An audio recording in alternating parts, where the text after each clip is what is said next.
আজকে যে মুভিটি এক্সপ্লেন করতে চলেছি, মুভিটি মানিক বন্দ্যোপাধ্যায়ের উপন্যাসে রচিত পুতুল নাচের ইতিকথা। মুভিটির শশীবাবু চরিত্রে অভিনয় করেছেন আবির চট্টোপাধ্যায়। তাহলে চলুন আজকের গল্প শুরু করা যাক। পাশের গ্রাম থেকে শশীবাবু রোগী দিকে ফিরছিলেন তার নিজের গ্রাম গাওদিয়াতে। তখন অনেকটা সন্ধে নেমে আসে আর চারিদিক ঘন জঙ্গল। এমন সময় আকাশ থেকে বজ্রপাত ঘটে আর হঠাৎ একজনের চিৎকারের আওয়াজ শুনে শশী তখন ছুটে যায় আর দেখে গ্রামের হারুখুড়ো বজ্রপাতে মারা গেছে। শশী তখন হারুখুড়োর মৃতদেহ নিয়ে গেলে হারুখুড়োর সৎকার করা লোকেদের মুখ থেকে শুনে হারুখুড়ো তার মেয়ের জন্য সুপাত্র খোঁজার জন্য পাশের গ্রামে গিয়েছিলেন। হারুখুড়োর একটা ছেলে রয়েছে, তার নাম পরাণ। পরাণের বউয়ের নাম ছিল কুসুম। শশী তখন হারুখুড়োর মৃতদেহ দেখে ভাবল যে একদিন সবাইকে মরতে হবে। শশীর মন তখন অনেক খারাপ হয়ে যায়। শশীর বাবা ছিলেন একজন সুদখোর মহাজন। শশীদের চাষির পরিবার ছিল। শশী যখন ফুল গাছে জল দিচ্ছিল তখনই শশীকে একজন বৃদ্ধ লোক ডেকে বলে, শশীবাবু তাড়াতাড়ি চলুন, ভূতটা কেমন করছে। শশী তখন বলে, আমি তো আগেই বলেছি ওর ইন্টারনাল হ্যামারেজ হয়েছে, ওকে সদর হাসপাতালে নিয়ে যান। বৃদ্ধ লোকটি তখন শশীকে যেতে বলে। শশী তখন গিয়ে দেখে ভূত মরে গেছে। তারপর শশী বাড়ি ফেরার সময় গ্রামের মোড়লরা শশীকে ডেকে বসায়। তারপর গ্রামের মোড়লরা ভূতর মৃত্যুর খবর শুনে বলে, ছেলেটি বৃহস্পতিবার বারবেলা শেষ হওয়ার আগে গাছ থেকে পড়েছিল। শশী তখন অবাক হয়। শশী এই সব রীতিনীতি একদম বিশ্বাস করে না। শশী এই সব কুসংস্কার বলেই মনে করে।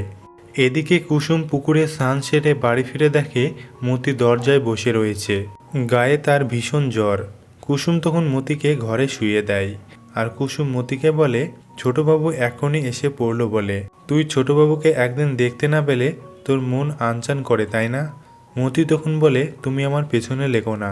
তারপর শশী সন্ধ্যের দিকে মতিকে দেখতে আসে। শশী বলে, বুকে অনেক সর্দি জমেছে। কুসুম তখন শশীকে বলে, মতিকে দেখা হয়ে গেলে একবার আমার ঘরে এসে তো। শশী তখন কুসুমের ঘরে গেলে কুসুম বলে, আমারও শরীরটা কেমন ম্যাচম্যাচ করছে, একবার দেখে বলো তো আমার কি হয়েছে। শশী তখন বলে, তার আর দরকার হবে না, তোমার শরীর ঠিকই আছে। আসলে শশী আর কুসুম একে অপরকে মনে মনে ভালোবাসতো, কিন্তু এই সমাজের জন্য তারা দূরে দূরে থাকে। তারপর পরাণ আসে আর শশীকে বলে, নিতাই খুব চেপে ধরেছে ওর ভাগ্নের সাথে মতির বিয়ে দেবে বলে। শশী বলে, সদেব তো স্কুল পাশই করেনি, আর হারুখুড়ো তো শিক্ষিত পাত্র খুঁজতে গিয়ে এই অঘটন ঘটল। কুসুম তখন বলে, সদেব তো পাত্র খারাপ নয়, জমি জমা ঘরবাড়ি সবই তো আছে, শুধু বয়সটা একটু বেশি। আর তাছাড়া মতির মতো গেঁয়ো মেয়েকে কোন শিক্ষিত ছেলে বিয়ে করবে। শশী তখন রেগে মেগে সেখান থেকে চলে যায়। বাড়ি ফেরার সময় শশীর সাথে পণ্ডিত মশাইয়ের দেখা হয়। এই পণ্ডিত মশাই একমাত্র জ্যোতির্বিজ্ঞানী। তিনি সূর্য আর চাঁদ ছাড়া কোনো বিজ্ঞানকেই বিশ্বাস করেন না। আর শশী ছিলেন আইনস্টাইনের ভক্ত, তাই এই পণ্ডিত মশাইয়ের থিওরি শশীর একদম পছন্দ হতো না। পণ্ডিত মশাইয়ের স্ত্রী শশীকে ছেলের মতো ভালোবাসত, আর শশী এই পণ্ডিত মশাইয়ের বাড়ি এসেই একমাত্র শান্তি অনুভব করত। আসলে শশী এই গ্রাম ছেড়ে চলে যেতে চায়। তার এই একঘেয়ে জীবন একদম ভালো লাগে না, তাই শশী শহরে চলে যেতে চায়। তারপর শশী সকালে সেনদিদিকে দেখতে আসে, কারণ সেনদিদির বসন্ত হয়েছে। সেনদিদির স্বামী সেনদিদিকে একদম পছন্দ করতো না, তাই বিভিন্ন জড়িবটি খাইয়ে তাকে মেরে ফেলতে চাইছে। সেনদিদি অনেক রূপসী ছিলেন আর গ্রামে তার বদনামও ছিল। আর সেনদিদির স্বামীও শশীকে পছন্দ করতো না, কারণ শশীর বাবা সেনদিদির স্বামীর সাথে সেনদিদির বিয়ে দিয়ে দিয়েছিল। তারপর সেনদিদি শশীকে বলে, আমাকে হাসপাতালে রেখে এসো, এখানে থাকলে আমি মরে যাব। তারপর শশী তার বাবার সাথে ভাত খেতে বসলে শশীর বাবা শশীকে বলে, সবেমাত্র তোমার বসার জমেছে, এর মধ্যে তোমার বদনাম রটে গেলে। শশী বলে, বদনামের ভয় আমি করি না, আর তাছাড়াও আমি তো এই গ্রামে পড়ে থাকবো না, কলকাতা গিয়ে প্র্যাকটিস করব। শশীর বাবা বলে, তাহলেও এখানে যতদিন আছো এখানকার কালচার মেনেই তোমাকে চলতে হবে। ওই মহিলার নামে অনেক কুচ্ছা আছে। শশী বলে, সব থেকে কুচ্ছা আছে আপনার নামে, আপনি ওই বুড়োটার সাথে সেনদিদির বিয়ে দিয়েছিলেন। রাতে শশী সেনদিদির সেবা যত্ন করে আর সুস্থ করে তোলার চেষ্টা করে। সকালে কুসুম শশীকে বলে, ডাক্তারবাবু, মতির জ্বর ছেড়ে গিয়েছে বলে কি আমাদের বাড়িতে আসতে নেই? শশী বলে, সেনদিদির শরীরটা খুব খারাপ, সারুক তারপর যাব। মতি তখন কুসুমকে বলে, সেনদিদিকে ছোটবাবু অনেক ভালোবাসে তাই না? কুসুম বলে, ওনার মায়ের মতো তো তাই। তারপর সকালে শশীকে তার বাবা বলে, নন্দনপুর থেকে তোমার কল এসেছে। শশী তখন বলে, সেন দিদিকে সুস্থ করা না পর্যন্ত আমি কোথাও যাব না। শশীর বাবা তখন বলে, একটা রুগীকে নিয়ে পড়ে থাকলে তো হবে না, আর তাছাড়াও এই গ্রামের লোক যা ইচ্ছে তাই বলবে। শশী তখন বলে, আমি এই গ্রামের মূর্খ লোকের কথায় আমি কিছু মনে করি না। এই বলে শশী চলে যায়। তারপর শশী চলে যায় কুসুমের বাড়ি। কুসুম তখন একটি জ্বলন্ত কাঠ ছুঁড়ে বলে, বাড়িতে কেউ নেই, আর এটা সেনদিদির বাড়ি নয়। শশী তখন সেখান থেকে চলে যায়। তারপর গায়ে যাত্রাপালা হয়। যাত্রাপালায় প্রধান চরিত্রে অভিনয় করেন কুমুদ। কুমুদ হলো শশীর বন্ধু। দুজন একসাথে পড়াশোনা করেছে। কুমুদ পড়াশোনায় অনেক ভালো ছিল। সেই কুমুদ এখন যাত্রাপালা করছে। শশী তখন জিজ্ঞেস করতে কুমুদ বলে, বাড়ি থেকে তাড়িয়ে দিল, আর চাকরি থেকেও খেদিয়ে দিল, তাই এই যাত্রাপালা করছি। কুমুদ তখন শশীকে বলে, তোর তো বিদেশে থাকার কথা। শশী বলে, খুব শীঘ্রই যাব। যাত্রায় কুমুদ খুব ভালো অভিনয় করলো। এদিকে মতি আর কুসুমও যাত্রা দেখতে এলো। পরদিন সকালে মতি একজোড়া কানের খুঁজছিল। কাল রাতে মতি যাত্রা দেখে ফেরার সময় তার একজোড়া কানের পড়ে গিয়েছিল। তখনই কুমুদ সাপ সাপ বলে চিৎকার করে মতির কাছে আসে। কুমুদকে সাপে কামড়েছে। মতি তখন কুমুদকে বলল, আপনি মামলাটা দিয়ে আপনার পায়ে বাঁধুন। আর মতি কুমুদকে জিজ্ঞেস করে যে আপনার মাথা ঘুরছে কিনা, চোখে ঝাপসা দেখছে কিনা। কুমুদ তখন বলে না। মতি তখন বলে, চিন্তা নেই, ওটা সনাতন সাপ, ও সাপে বিষ নেই। তারপর তারা দুজন বসে গল্প করে এবং দুজন দুজনকে অনেক পছন্দ করতে লাগলো। কুমুদ মাঝে মাঝে বাঁশি বাজাতো এবং সেই বাঁশি শুনে মতি ছুটে আসতো এবং বসে তারা দুজন গল্প করত।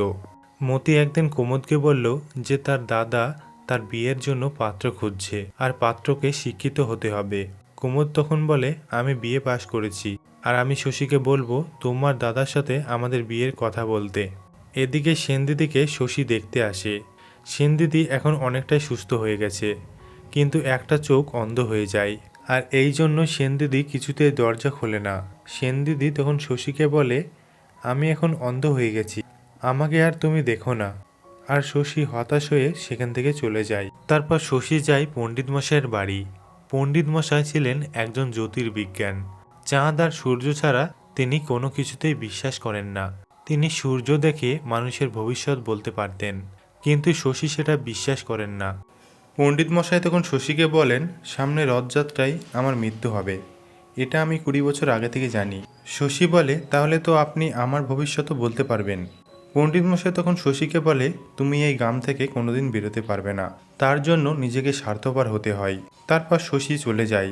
এদিকে কুমুদ শশীকে বলে, আমি মতিকে বিয়ে করব। শশী বলে, তুই এই বাংলাদেশে আর কোনো মেয়ে পেলি না?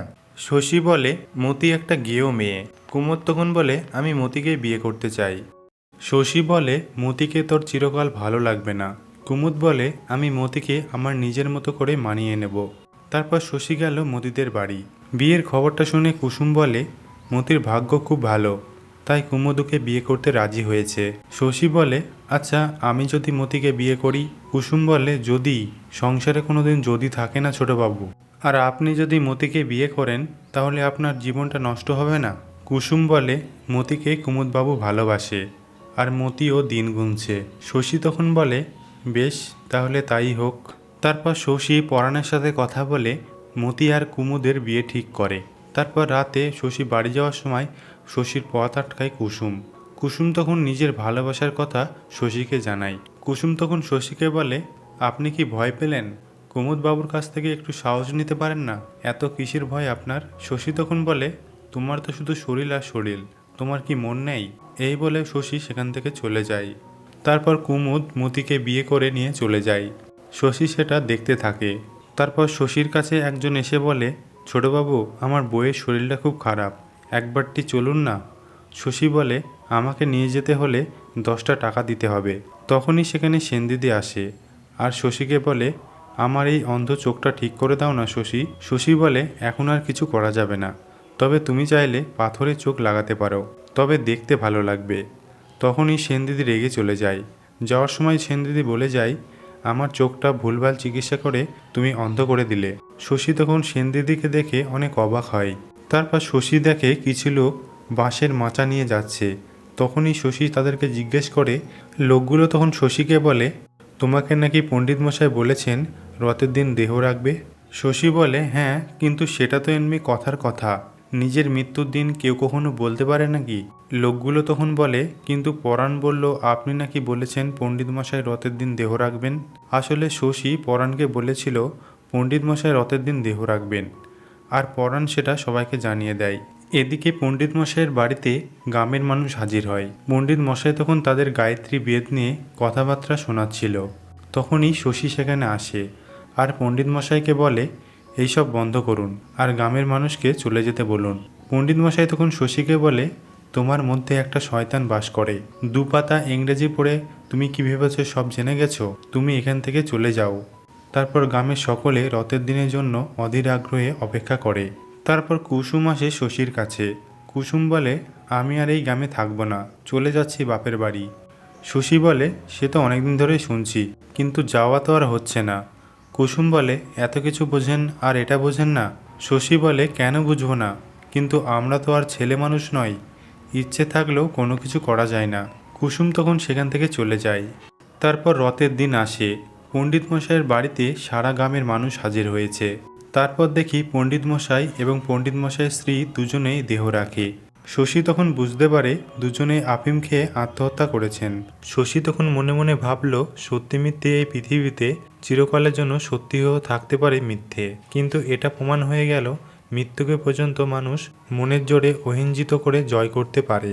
তার পরদিন গ্রামের সবাই শশীকে বলে, পণ্ডিত মশাই একটা উইল করে গেছে। উইলে লেখা আছে পণ্ডিত মশাইয়ের যা কিছু ছিল তাই দিয়ে গ্রামের একটা হাসপাতাল করার কথা লেখা আছে, কিন্তু এই সব দায়িত্ব পণ্ডিত মশাই শশীকে দিয়ে গেছে। শশী তখন বলে, কিন্তু আমি তো কদিন বাদে বিদেশে চলে যাব। গ্রামের সবাই তখন বলে, তাহলে আর গ্রামে হাসপাতাল হলো না। তারপর শশী নিজের দায়িত্ব নিয়ে হাসপাতাল তৈরি করলো। তারপর হাসপাতালে কর্তৃপক্ষ থেকে শশীকে একটা সাইকেল উপহার দেওয়া হয়। তারপর শশী হাসপাতালে নানান কাজে ব্যস্ত হয়ে ওঠে। তারপর একদিন কুসুমের বাবা এসে শশীকে বলে, কুসুম বাপের বাড়ি যেতে রাজি হয়েছে, আপনি বলেছেন বলে ও রাজি হয়েছে, আমরা কালই চলে যাব। শশীর মন তখন উতলা হয়ে ওঠে, কারণ শশী তো কুসুমকে ভালোবাসে। তারপর শশী কুসুমের সাথে দেখা করে আর শশী বলে, চলো আমরা দূরে কোথাও চলে যাই। কুসুম বলে, আপনি কি ভেবেছেন আপনার যখন সুবিধা হবে তখন আমি যাব? সময় এখন বদলে গেছে, আপনি যদি আমার হাত ধরে টানেন তবু আমি যাব না। তারপর কুসুম চলে গেল বাপের বাড়ি। শশী দূর থেকে সেটা দেখল। তারপর এদিকে সেনদিদির গর্ভে সন্তান আসে। সেনদিদির স্বামী বুঝতে পারে এই বাচ্চাটা শশীর বাবা গোপাল বাবুর। সেনদিদি আর শশীর বাবার মধ্যে একটা অবৈধ সম্পর্ক ছিল। তারপর সেনদিদির স্বামী বিভিন্ন জড়িবুটি দিয়ে বাচ্চাটিকে মেরে ফেলার চেষ্টা করে। তারপর সেনদিদির স্বামী জঙ্গলে শিকড় আনতে গেলে সাপে কামড়ে সেনদিদির স্বামী মারা যায়। এদিকে শশীর মন আর আগের মতো নেই, কোনো কাজে তার মন বসে না। তারপর শশীর বাবা শশীকে বলে, একজন খুব কষ্ট পাচ্ছে, একবার যাবে? শশী তখন সেনদিদির কাছে যায়। তারপর সেনদিদির ছেলে হয়, কিন্তু সেনদিদি মারা যায়। শশীর বাবার কাছে সেনদিদির বাচ্চাটা রয়ে যায়। তারপর শশীর একজন ডাক্তার বন্ধু এই গ্রামে আসে। শশী এই ডাক্তার বন্ধুটাকে হাসপাতালে দায়িত্ব দিয়ে সে বিদেশে চলে যাবে। শশীর বাবা সব কিছু দেখল এবং কজন মিলে শশীর বন্ধুকে ভয় দেখিয়ে কলকাতায় ফিরে যেতে বলে। আর শশীর বাবা সেনদিদির বাচ্চাটাকে নিয়ে কাশি চলে যায়। আর শশী এই গ্রামেই থেকে যায়, তার আর বিদেশে যাওয়া হয় না। আর শশী এই গ্রামেই মানুষের সেবা করতে থাকে। আর এইখানেই মুভিটি সমাপ্ত হয়। মুভিটি কেমন লাগলো অবশ্যই কমেন্টে জানাবেন। আর আমাদের চ্যানেলে নতুন হয়ে থাকলে চ্যানেলটি অবশ্যই সাবস্ক্রাইব করবেন। দেখা হচ্ছে পরবর্তী ভিডিওতে।